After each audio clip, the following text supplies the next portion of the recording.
Ever since the Enlightenment, God and science have been kept in separate compartments, and a lot of scientists will tell you that God doesn't even exist, let alone matter, which is, of course, the way it should be. Or is it?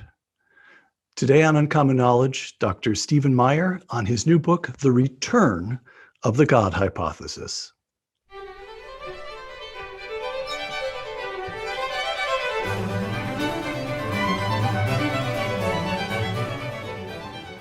Welcome to Uncommon Knowledge. I'm Peter Robinson. A graduate of Whitworth College, the author Stephen Meyer holds a doctorate in the history and philosophy of science from Cambridge. In 2009, Dr. Meyer published Signature in the Cell, DNA and the Evidence for Intelligent Design. Of Signature in the Cell, the philosopher Thomas Nagel of NYU wrote that, quote, anyone who believes God never intervenes in the natural world will be instructed by Mayer's careful presentation of this fiendishly difficult problem, close quote. In 2013, Dr. Meyer published Darwin's Doubt, The Explosive Origin of Animal Life and the Case for Intelligent Design. Of Darwin's Doubt, David Galertner of Yale, one of the founders of the discipline of computer science, wrote, quote, Stephen Meyer's thoughtful and meticulous book convinced me that Darwin has failed, close quote. Dr. Meyer now directs the Center for Science and Culture at the Discovery Institute in Seattle. His newest book, The Return of the God Hypothesis, 3 scientific discoveries that reveal the mind behind the universe. Stephen Meyer, thank you for joining us. Thank you for having me, Peter. Steve, a couple of preliminary questions. What is the God hypothesis?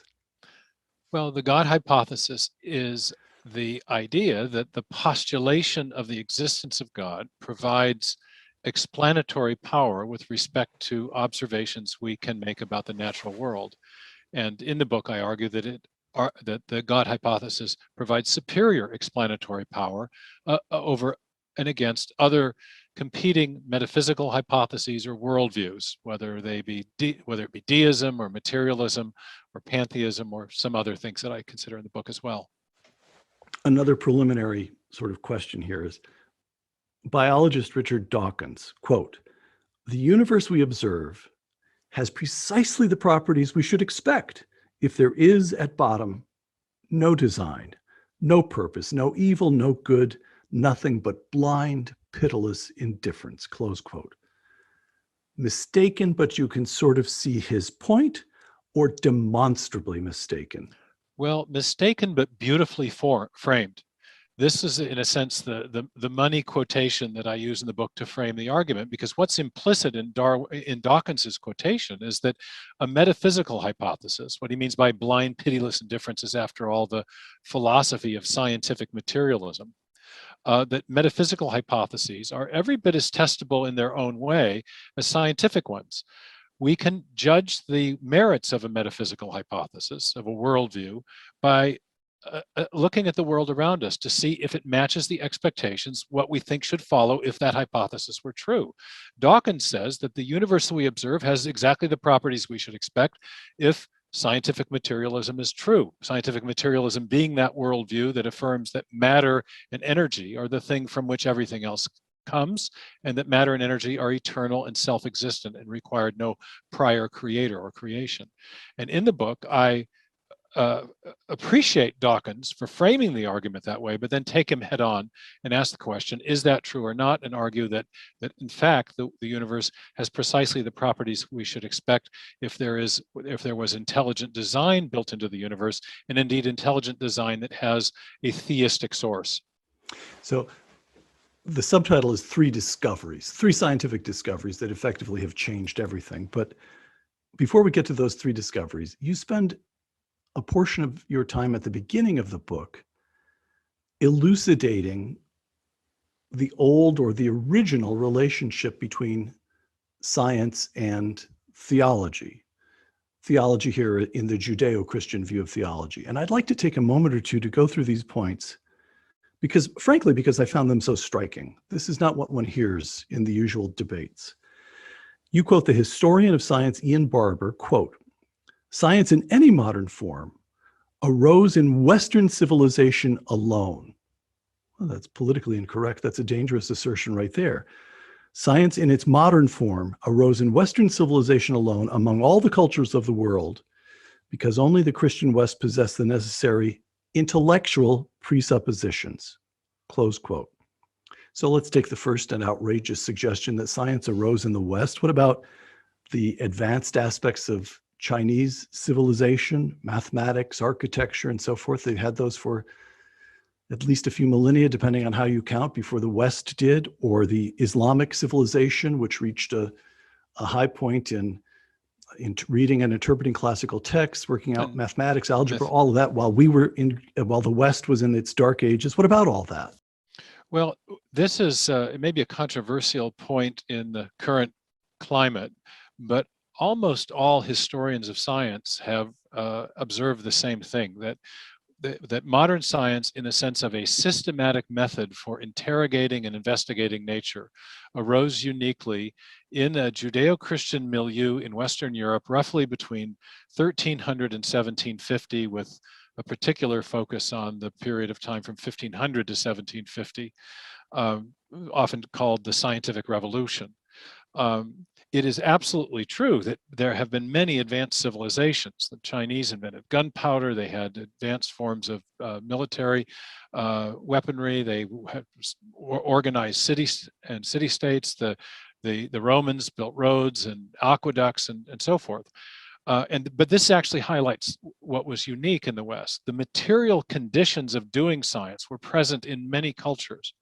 But somehow this systematic way of investigating nature, involving the isolation of variables, various scientific methods, and then the mathematization of the descriptions of nature, this didn't happen everywhere. It only happened in the Judeo-Christian West, and it only happened during a particular period of time. And so it's raised this question that in the way historians of science have posed it is, why there, why then? What was the difference? What was the variable? What was the difference that made the difference? And they have found that difference in the realm of ideas. So let's go back to Barbara's phrase, intellectual presuppositions. Presupposition one, the contingency of nature. From your book, The Return of the God Hypothesis, in 1277, this says something about the sweep of your book right there. In 1277, Etienne Tempier, the Bishop of Paris, writing with the support of Pope John the 21st, condemned Necessarian theology and 219 separate theses influenced by Greek philosophy about what God could or couldn't do, close quote. Now that's a mouthful, and it seems just unbelievably abstruse. What on earth has that got to do with the scientific method? Let's unpack that, because it's actually fairly clear. The Greeks always are the great histories of the Western intellectual tradition, and so they should be. They gave us philosophy, Plato and Aristotle, but Greek science was impeded by assumptions that the Greeks made about the nature of nature. They assumed that built into nature was a kind of intrinsic logic that they characterized as the logos. And so they also assumed that the order that in nature was governed by this logic, so that whatever seemed most logical to us was also what was built into nature, was logic. It was the logical form of the order in nature. So what's the most logical and perfect form of motion? It's a circle. So how do the planets go, what are planetary orbits? What kind of shape do they have? It must be circular. And there were numerous logically deduced conclusions about nature that were not empirically grounded. So the Greeks worked things out in theory and assumed that they worked that way in practice. Exactly. So they did a lot of armchair philosophizing about nature. It wasn't that they weren't interested in nature, or they didn't assume that there was an order there, but they assumed it was an order that had to be a certain way, the way that appeared most logical to them. Okay, and now again from the Return of the God Hypothesis, because God himself possesses a certain free will, a certain freedom, quoting you, the order in nature could have been otherwise. The job of the natural philosopher, the old term for scientists, the job of the natural philosopher was not to ask what God must have done, but what God actually did, close quote. And that's And that intellectual presupposition is unique to the West. Yes, and the idea is that, yes, there's an order in nature, but it's an order that's impressed upon nature or engraved upon nature from the outside. Because there was a creator who chose the form of order that would be manifest in creation, we have to go and look and see which form it is. When I was teaching, I used to use the example of paintbrushes with my students, show them all the different kinds of paintbrushes that a painter could use. All of them manifest a form-function relationship, a kind of orderliness, but the painter could choose which one he or she wants to use for the particular application in mind.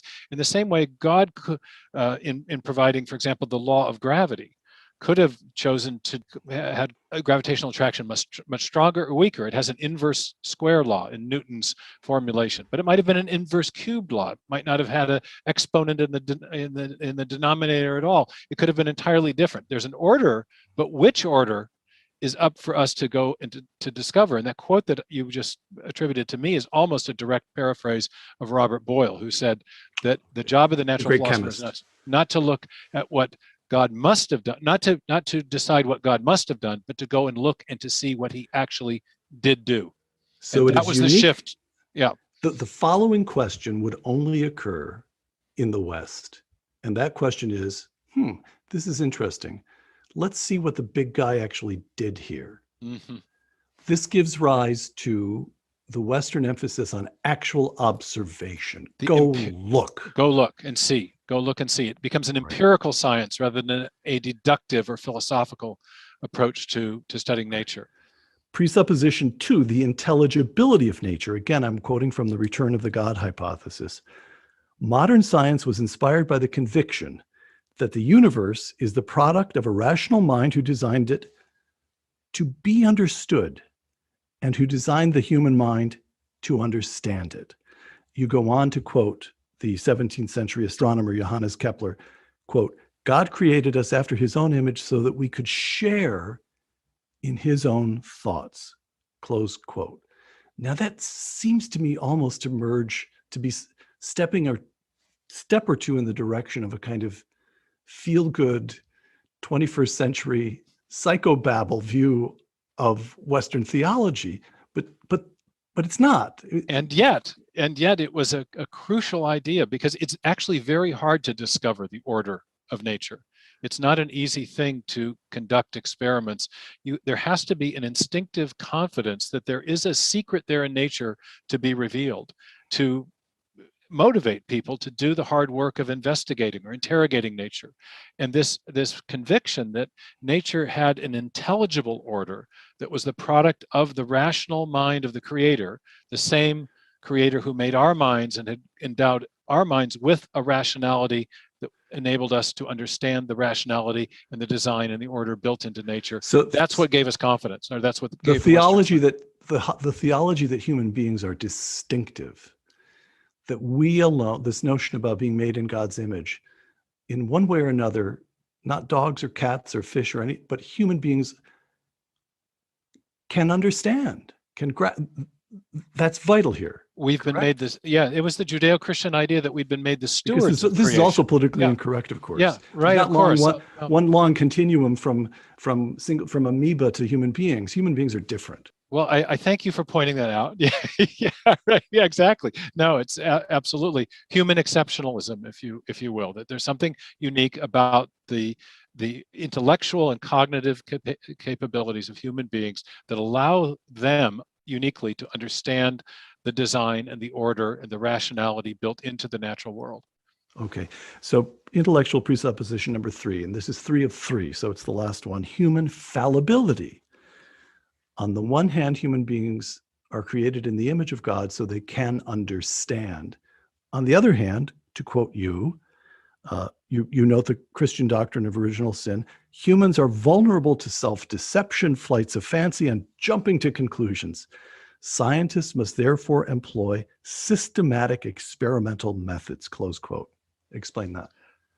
This is an idea that's been emphasized by the historian and philosopher of science Steve Fuller in Britain and Peter Harrison in Australia, that the doctrine of original sin, which was recovered in this same period when in late medieval Catholic theology, and during the Protestant Reformation, the doctrine of creation was being reemphasized.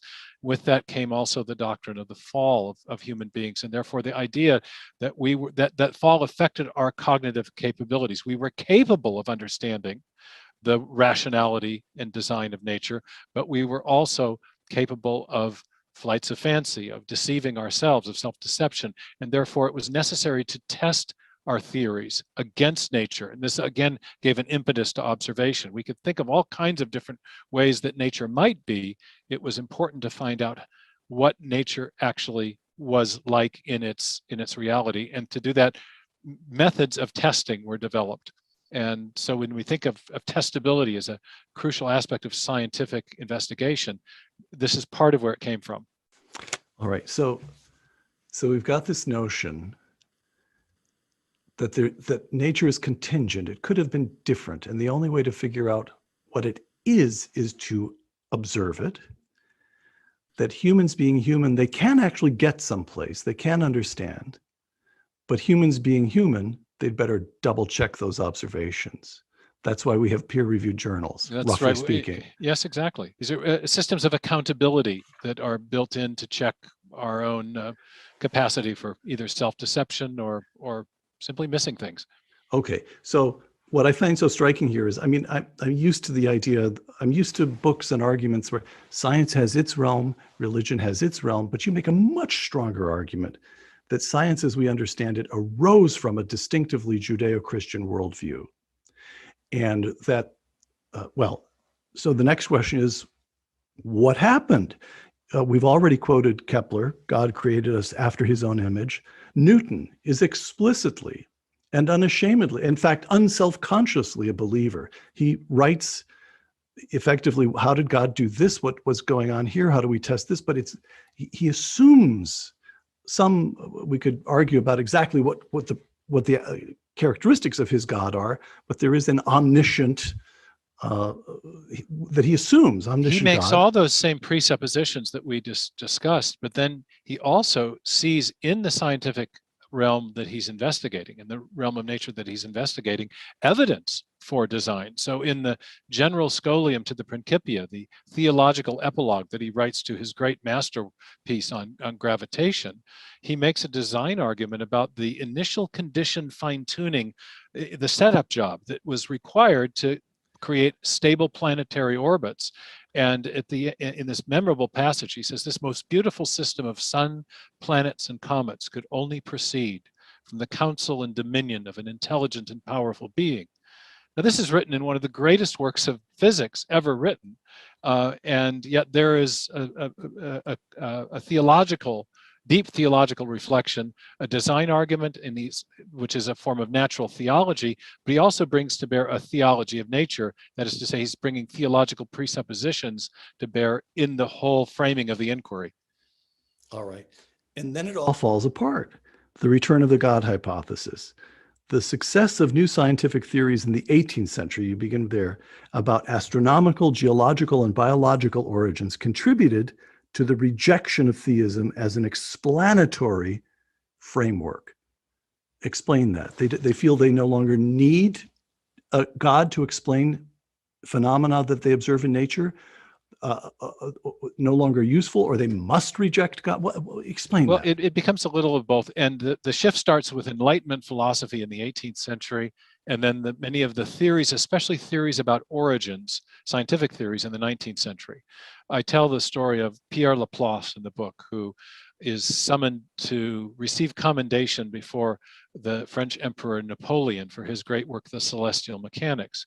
He attempts to do precisely what Newton said could not be done. Newton thought that the laws of nature were a mode of divine action, but he also thought the laws, given that they produced very predictable regularities, could not explain the origin of the very precise and specified initial conditions that made the solar system stable in the first place.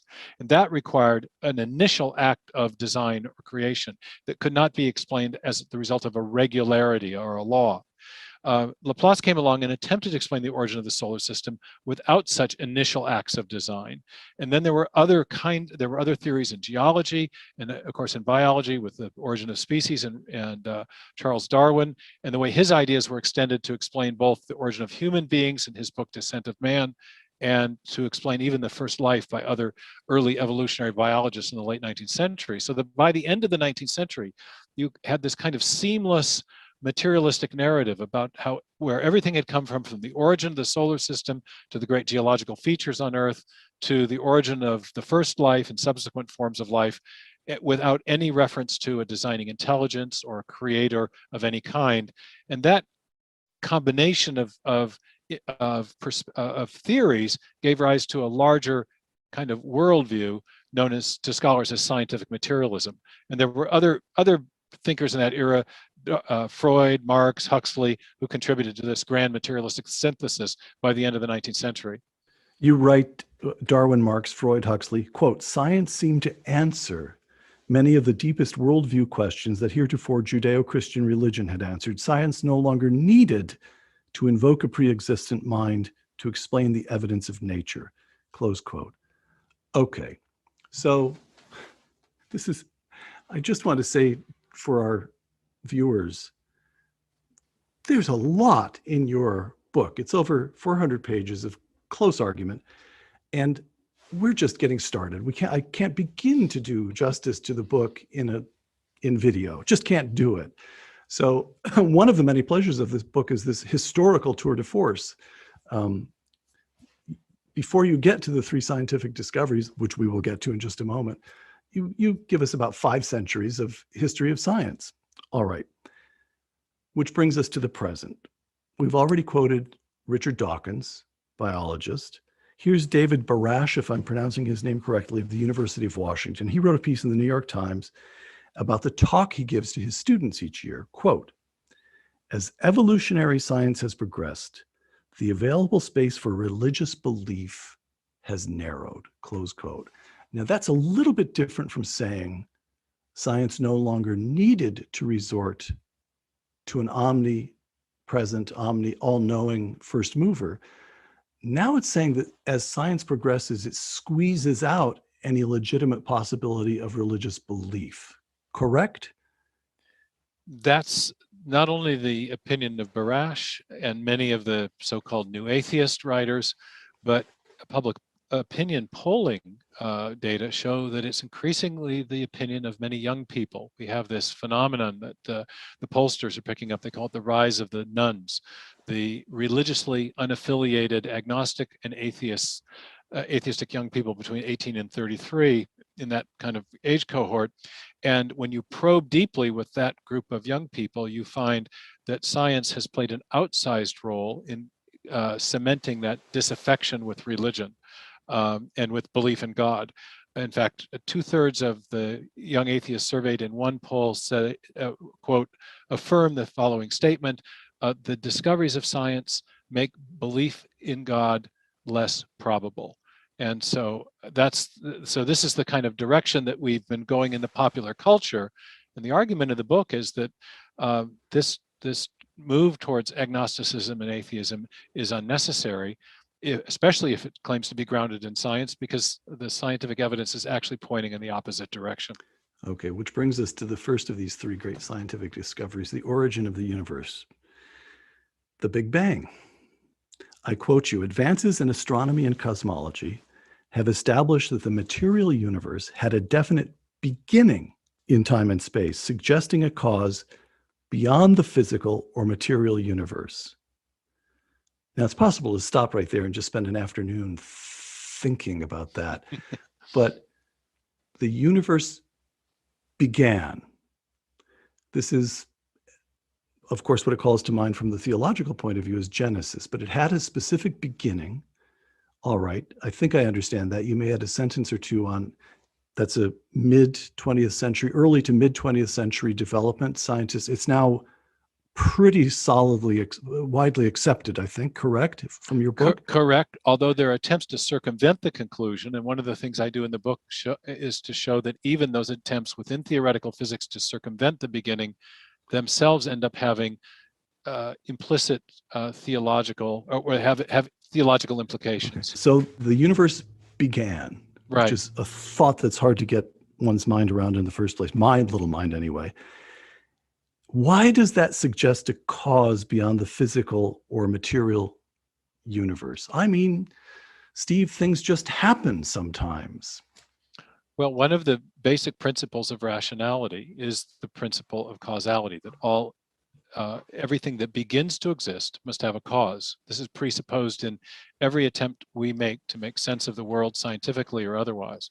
And the big discovery of both observational astronomy and astrophysics on the one hand, and theoretical physics on the other, is that the universe is expanding outward in a roughly spherically symmetric way in the forward direction of time. We first got an inkling of this from the light that was coming from distant galaxies, and learning that it was stretched out and looked redder than it should otherwise look, where the redder light indicates longer wavelengths, as if the objects in the night sky from which the light is issuing are receding.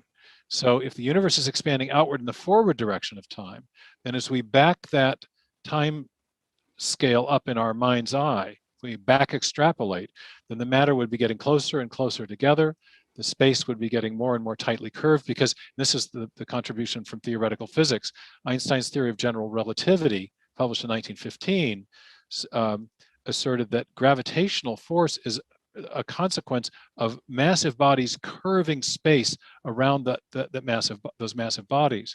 So as a theoretical physicist reflected on this, in particular Stephen Hawking in the 1960s, he realized that as you back that time sequence up, the matter in the energy is getting more and more densely concentrated, causing space to be more and more tightly curved, until at some point in the finite past, and this was called his singularity theorem, there is a point where you reach a limiting case where the matter becomes so densely compacted that the space becomes infinitely curved. And at that point, all physical reasoning becomes impossible. The physicist Paul Davies said, beyond that point, you reach an extremity where it's impossible to do any physical reasoning at all, and before which there would be neither matter nor space nor time nor energy. They come into existence at that point. So you can't explain the origin of the universe as the result of a material cause, because it's matter and energy themselves that come into existence at that point, before which there was no matter to do the causing. So this suggests an event that took place that began to exist, therefore it must have a cause, and yet the cause cannot be material. It must transcend the domains of matter, space, time, and energy. All right. I say all right as though I followed absolutely every word of that. Oh, that, yes, of course. In investigating the Big Bang, scientists have made a corollary finding. You've alluded to it several times already, but I'm going to quote the book, The Return of the God Hypothesis. We apparently live in a kind of Goldilocks universe where the fundamental forces of physics have just the right strength. The contingent properties of the universe have just the right characteristics, and the initial distribution of matter and energy at the beginning exhibited just the right configuration to make life possible. These facts are so puzzling that physicists have given them a name, the fine-tuning problem. Explain that. Well, perhaps a helpful illustration of that is, well, let's talk about that expansion of the universe first. Yes. The expansion is driven by a number of factors, one of which is the outward anti-gravity pushing force that Einstein called the cosmological constant. If gravity is pulling everything in, then there must be something that has pushed everything out, because we don't live in a world where all the matter has collapsed into one place. And Einstein called that the cosmological constant. That's just one of many finely tuned parameters. It turns out that for the cosmological constant, for the universe to expand in a way that will be life conducive, the cosmological constant has to be finely tuned to 1 part in 10 to the 90th power is an accepted degree of fine-tuning, accepted by many physicists. There are varying estimates. But to put that number in context, that would be like to get that degree of fine-tuning by chance would be like looking for one elementary particle blindfolded, not just in our universe, but in 10 billion universes our size. It's an exquisite degree of fine-tuning, meaning that things have to be just right within very fine tolerances or limits to get a universe that's going to come out right. But there are dozens of these parameters. If that constant if that constant is too small, the universe collapses on It collapses itself. back on itself. I We get get a big that. crunch. If it's a little bit too big, what happens? We get a heat death of the universe where everything dissipates and we don't get stable galaxies or even basic chemistry, Okay. in fact. So Right. And there are dozens of such constants. there are dozens of such parameters. Some the initial conditions of matter and energy have to be finely tuned. That's an even more exquisitely finely tuned parameter. But then the fundamental forces of physics, gravitation, electromagnetism, the strong and weak nuclear forces, the masses of the elementary particles have to exist within very particular values, not too heavy, not too light. So this is where the Goldilocks concept comes from. Each of these things collectively are within very specific tolerances to allow for a life-conducive universe. Right. Now, there's an obvious objection. I say it's obvious because you say in your book that it's obvious. I'm not coming up with independent objections here. And to quote the physicist Brandon Carter, quote, "What we can expect to observe must be restricted by the conditions necessary for our presence as observers," close quote. If you're a fish in the ocean, you might be startled to learn that 4/5 of the planet is covered with water, that the water has just the right salinity, and so forth. Because you're a fish. And because we're humans, we look at all this and say, wow, isn't that remarkable? To which the answer is what? Well, it is, of course, we live in a universe that has conditions which are consistent with our own existence. But that is not an explanation for how the conditions were set or why the conditions are so exquisitely improbable, overwhelmingly improbable. So this is called the Weekanthropic Principle. That says essentially we don't need to explain the fine-tuning because of course we live in a universe that is consistent with our existence. But that is of course obvious that would be the case. It's necessary, but it's not necessary that those conditions would have been so overwhelmingly improbable. And therefore, it doesn't actually provide an explanation for what needs to be explained, which is the exquisite fine-tuning of the fine-tuning. Why are the fine-tuning parameters so improbable?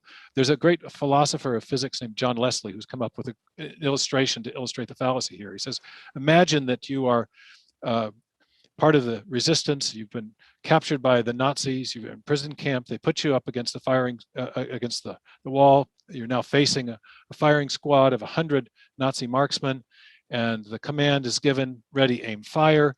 There's a hail of bullets, and you look down. There's a perfectly inscribed pattern of bullets around your body, but none of them have hit you. What do you conclude? He says, well, you don't say, well, of course I live in a universe which is consistent with my own existence. You say, gee, there must have been something going on here that the marksman so perfectly missed me. Right. And so when given a choice between design and, well, it had to be this way when the conditions are so improbable, the design hypothesis is the better explanation.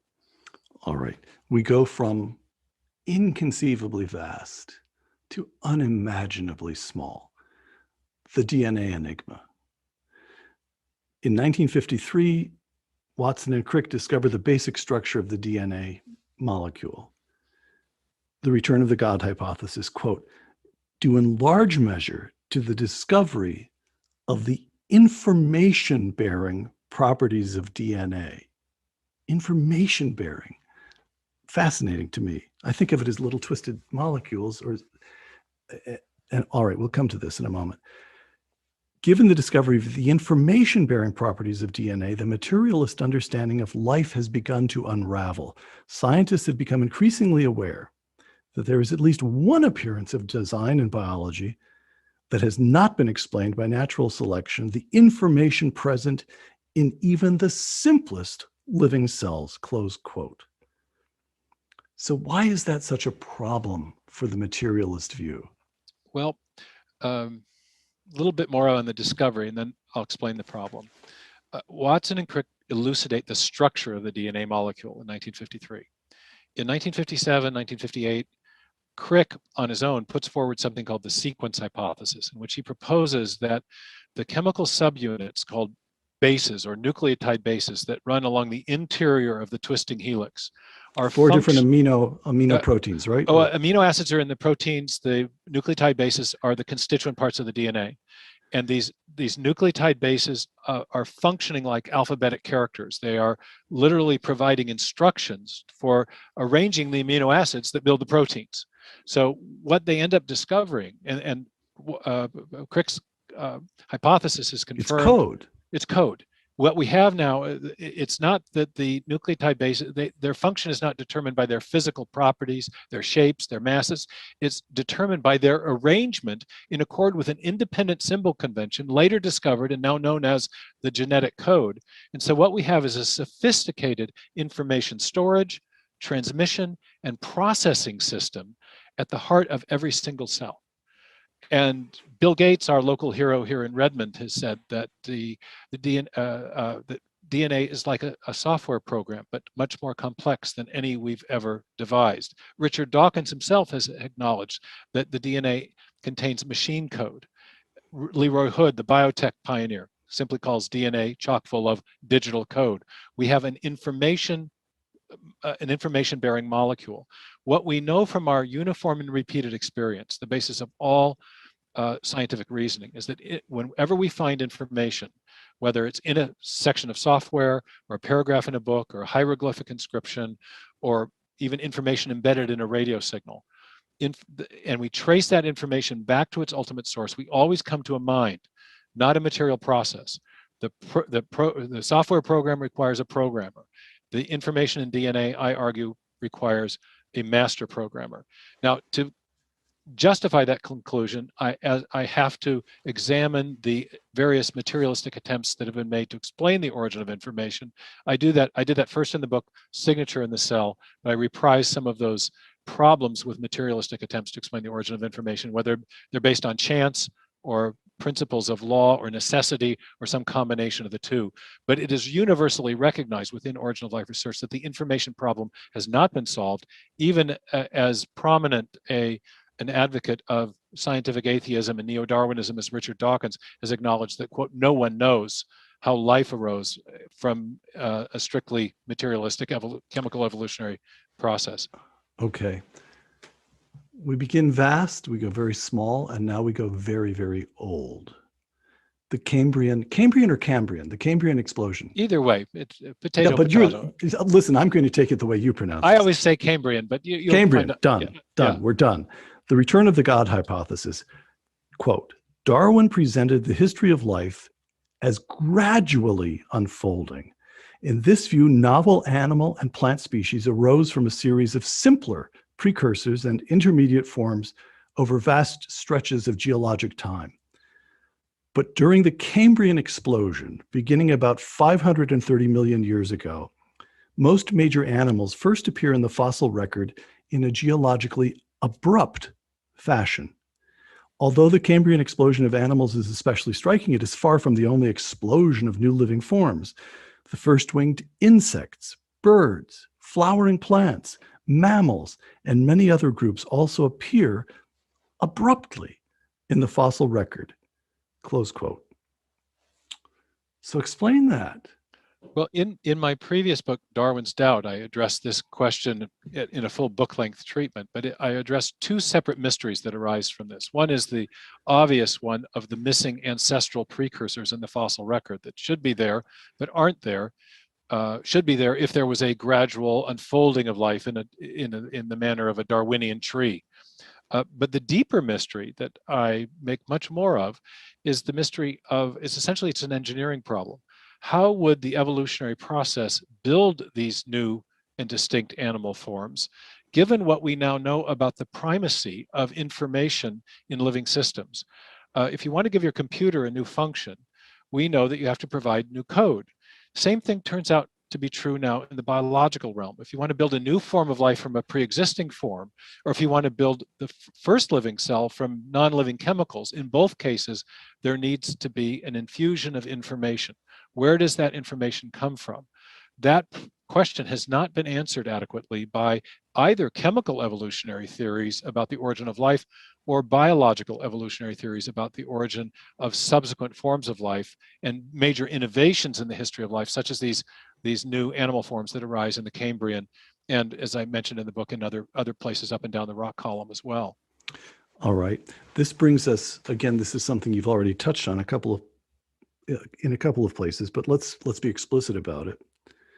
The question of design itself. You discuss the work of the mathematician and philosopher William Dembski. To quote you, according to Dembski, extremely improbable events, feature 1, that also exhibit an independently recognizable pattern, feature 2, invariably result from intelligent causes, not chance. Close quote. Right. So what's happened in the last 20 years or so is that there has been a development within, Dembski has been at the forefront of this, but others as well, developments in methods of design detection. And we all make design inferences all the time. It's very common. If you look at the faces on Mount Rushmore or observe a stop sign, or we recognize intelligent causes in the echo of the effects they leave behind. And what Dembski began to think about very deeply was, well, what are the features of all such objects that are obviously designed? And the answer to that had long been given is, well, they're very improbable. But he showed that there are many improbable things that happen all the time that aren't designed. You can flip a series of coins, or you can flip a coin 100 times, you're going to get an improbable outcome. But if you get you flip a coin 100 times and it comes up 7 every time, you might infer that the dice were loaded. And so it's the combination of an improbable event with a pattern that we recognize, or with a set of discernible functional requirements that trigger this awareness of design. And so I give a number of examples in the book. Mount Rushmore is a great one because you've got the improbable shapes, but that's not alone what triggers the design awareness. It's that there's a pattern that we recognize that matches something we know from independent experience, namely the shape of the human face, indeed the shapes of the specific faces of the presidents. Okay, so to paraphrase that great cosmologist, Bill Clinton, if you see a turtle on a fence post, you know it didn't get there by itself, roughly. Oh, all right.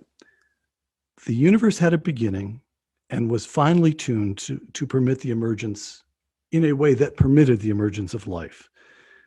1. 2, DNA demonstrates that even the tiniest, most rudimentary structures possess astounding complexity.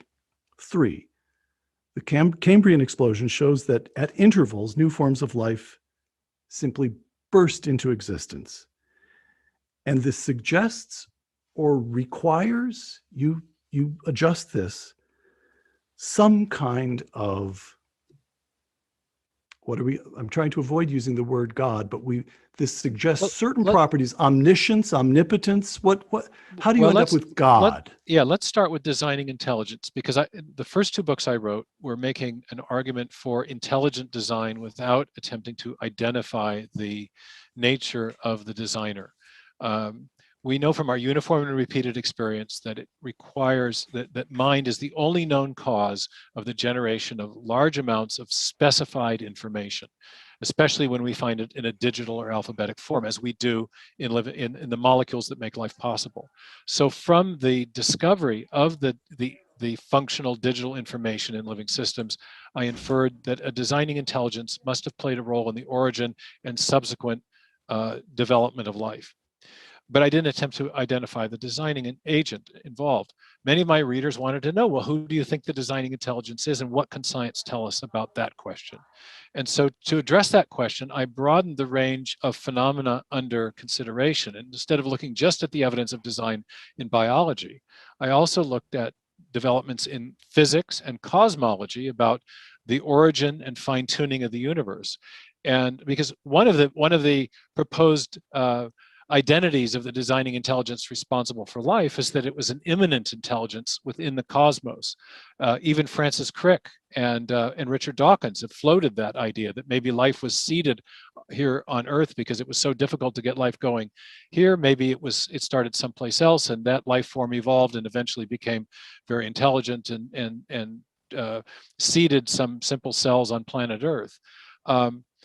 I argue in the new book that that's an unsatisfactory explanation for a number of reasons, but one reason that one thing that hypothesis clearly can't explain is the origin of the fine-tuning of the laws and constants of physics and the initial conditions of the universe that precede the origin of any possible immanent intelligence within the cosmos.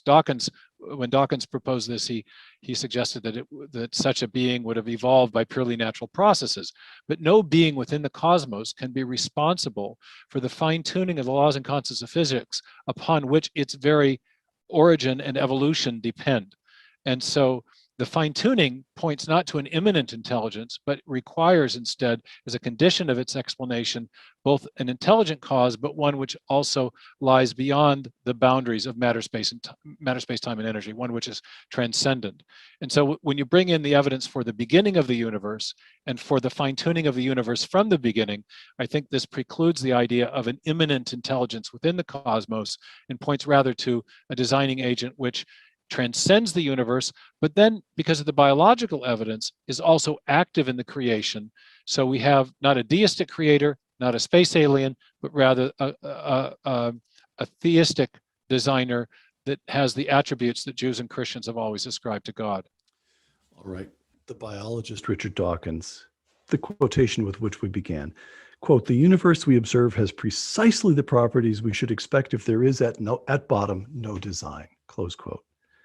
Steve Meyer, "If a purposive intelligence had acted periodically during the history of life on Earth, we might well expect to find evidence of episodic bursts of new information in the biosphere," close quote. How strong is your argument, Steve? Do you just want to say, look, let's face it, fellas, the Big Bang, the 20th century has brought major, basic, radical discoveries that are consonant with the Judeo-Christian understanding of God, which is, in this day and age, that would be a very arresting claim by itself? Or do you want to say, these discoveries require a mind? And I'm sorry, Dr. Dawkins, but you just haven't been paying attention. You haven't been keeping up with the developments in the 20th century. The great physicist Arno Penzias, who won a Nobel Prize for discovering the cosmic background radiation in 1965, which was one of the key pieces of evidence that really provided great support for the Big Bang model and sounded the death knell to the competing steady state model, said this. He said that the evidence that we have, and he was speaking of the cosmological evidence in this case, are precisely what I would have predicted had I nothing to go on but the 5 books of Moses, the Psalms, and the Bible as a whole. Now contrast that statement with Dawkins's statement. Now I'm not arguing necessarily for a specifically biblical God, but I am arguing for what you might call basic or classical theism, which would be consistent with a biblical understanding of God. So I'm not merely saying that the evidence is consonant with theism. I'm saying that, nor am I saying that theism is proven by the evidence in a mathematical sense where you would derive certainty. But instead I'm arguing that theism provides a better explanation for these 3 great pieces of evidence that we have about biological, physical, and cosmological origins. And it happens that this standard of evidential support is precisely what can be provided by scientific theories. And scientists are if they're astute philosophically, and most of them are, they know that scientific work does not prove conclusions with absolute certainty. We provide evidence or reasons for believing conclusions, but we don't provide absolute proof because we always have to be open to new evidence coming down the pike. So we've had this kind of false dichotomy in the discussion of the relationship between science and faith since the Middle Ages. In the Middle Ages, there were a lot of people trying to prove God's existence with deductive certainty. When the Enlightenment philosophers came along and poked holes in those proofs and said, no, they don't really work, then people shifted to the other end of the extreme and embraced something called fideism, faith and faith alone, arguing that there's no evidence for faith or no reasons for faith. We just make blind leaps. And what I'm arguing is that there's something in the middle that's still very strong. And that is, we may have good reasons to believe in God without being able to achieve that unattainable standard of absolute certain proof. And part of this method of reasoning I use is to evaluate competing hypotheses by reference to their explanatory power. And when we look at these three great discoveries, the universe had a beginning, it's been finely tuned from the beginning, and there have been bursts of information into the biosphere since the beginning. Theism provides a better explanation of that ensemble of key facts about our biological and cosmological origins than do the other main competing worldviews or systems of thought, whether that be deism or pantheism or materialism, or even this more fanciful panspermia idea, the space alien designer concept. So I examine theism and its explanatory power and compare it to that of competing systems and argue that it provides the best explanation, not proof, but the best explanation, the same kind of standard of evidence that we would want to attain for a very good scientific theory. I've been quoting Dawkins. Through this whole discussion, I've been treading water because I'm in the deep end here. But now let me swim over to the shallow end and stand on my own 2 feet and just tell you a story. I'm an English major, but I'm a product of the American educational system, public schools in upstate New York. And here's the story I can tell you. It starts with some sort of primordial chemical soup. How it got there, we don't know, but it's there.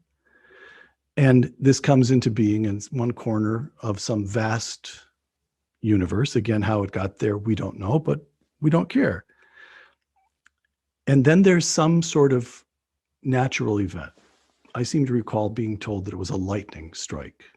The Miller-Urey experiment, yes. And for some reason, there's a lot of ammonia in the atmosphere, but there's the lightning strike. And in this primordial chemical soup, life gets started. And it takes the form of a very simple life form. I seem to remember one teacher saying, just picture a blob of Jell-O. And that's all you need, because the blob of Jell-O subdivides. Now you've got 2 blobs of Jell-O, and there are random mutations, and natural selection acts on those random mutations. And billions of years later, here we are.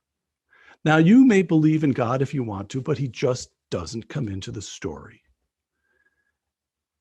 Is that, I have the feeling that that's the story I have in the back of my mind, then a lot of people must have roughly that story in the backs of their minds. What's wrong with that? Professor Philip Johnson from across the bay at Berkeley, the law professor who wrote the very influential book Darwin on Trial in the 1990s, used to tell that story by mode of almost a paraphrase from the biblical text, only it was inverted.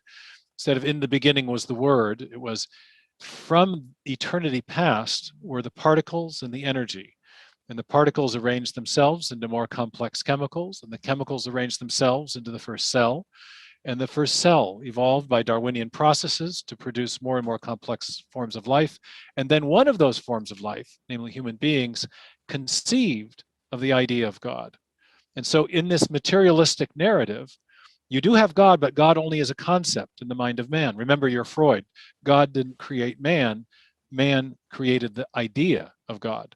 Right. So you have this direct inversion of the theistic worldview. The theistic worldview holds that mind was primary, that God is a conscious agent who brought the universe into existence and shaped it and designed everything that we see. And materialism has the opposite sort of narrative. The question is, which of the 2 narratives better comports with the scientific evidence that we have? And that's why I appreciate the framing that Dawkins brings to the issue. The new atheists are brilliant at framing the key issues. But I think if you look at these 3 big discoveries, they definitely support theism. And to underscore that, let me tell you just a quick story. Right. I did a debate with one of my friendly debating partners on the opposite side of this issue. I tell his name in the book, but I won't say it here. It's not really important. We did our debate. He put me through my paces. I put him through his. We were in a car riding back to the airport in St. Louis.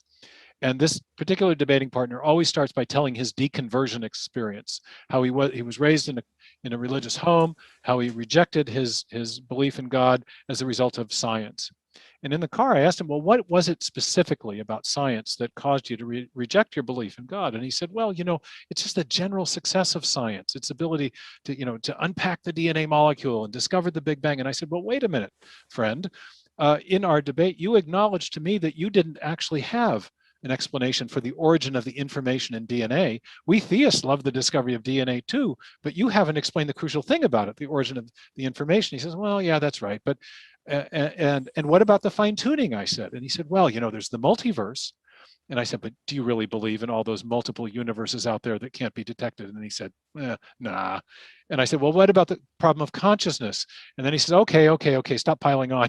So there are these big questions that scientific materialism doesn't answer: the origin and fine-tuning of the universe, the origin of life, the origin and nature of consciousness. And I would add things like, in philosophy, the reliability of the mind, or the origin of objective morality. Why is it that all of us act as though there is an objective standard of morality, even if we deny that there could be a standard that would render such a belief plausible or meaningful? So there are a lot of fundamental questions the materialistic worldview has really failed to answer, albeit notwithstanding the great success of science. But science does not actually support materialism, and that's the argument of the book.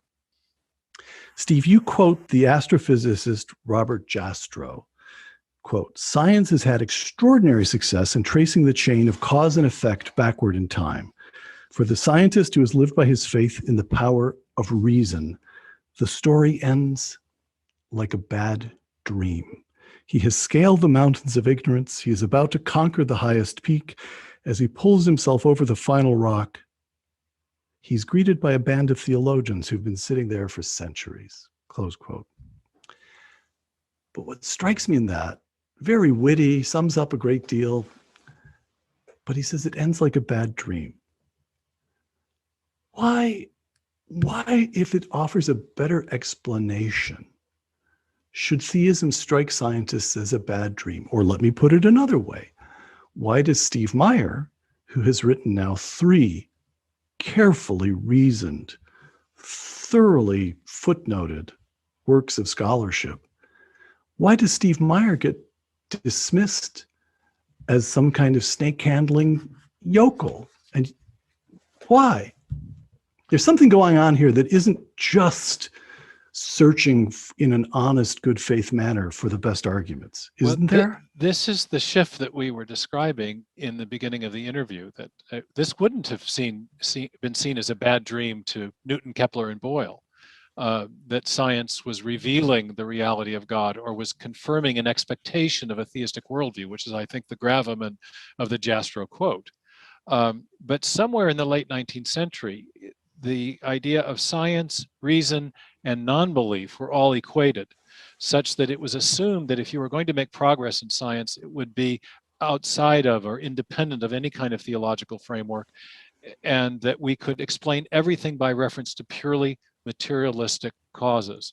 And when we're talking about the origin of matter itself, clearly materialism breaks down at that point as an explanation. So I think reason has been equated with a materialistic way of thinking. And that's when materialism gets challenged, then for scientists who think of the two things as coextensive or equivalent, there is a sense of cognitive dissonance that emerges. And I think essentially what I'm arguing in the book is that it's perfectly legitimate to reframe our understanding of reason and science within a theistic framework, because it was very fruitful in the beginning, and it can be fruitful again, not only in our personal lives and thinking about ultimate meaning and purpose, but fruitful for science itself. It was after the belief in God was not a science stopper for Sir Isaac Newton. It was the science starter. Last question, Steve. Genesis 1:1. In the beginning, God created the heaven and the earth. Close quote. If you had to reduce to one sentence all that we know. Would that sentence prove scientifically adequate? It's strikingly convergent with what we've discovered from astrophysics and cosmology.